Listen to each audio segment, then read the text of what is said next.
Angel Di Maria 2 দশকের ক্যারিয়ারে football বিশ্বের অন্যতম সেরা ফরোয়ার্ড হিসেবে জায়গা করে নিয়েছেন, কিন্তু বুট জোড়া তুলে রাখার পর কি করবেন এই আর্জেন্টাইন তারকা? এক সাম্প্রতিক সাক্ষাৎকারে ভবিষ্যৎ পরিকল্পনার আভাস দিয়ে তিনি বলেন, কোচিং এর সঙ্গে যুক্ত হওয়ার ইচ্ছে রয়েছে তার। 36 বছর বয়সী ডি মারিয়া গত জুলাইয়ে আন্তর্জাতিক ফুটবলকে বিদায় জানান।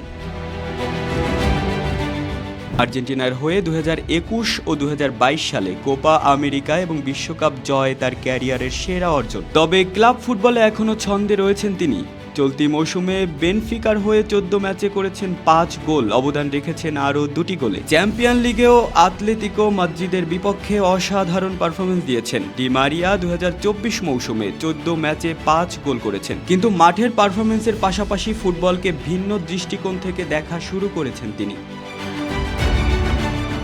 মিডিয়াকে দেওয়া এক সাক্ষাৎকারে বলেন কোচিংয়ের আগ্রহের কথা। ডি মারিয়া বলেন, কোচ হওয়ার জন্য আমি কোর্স করেছি।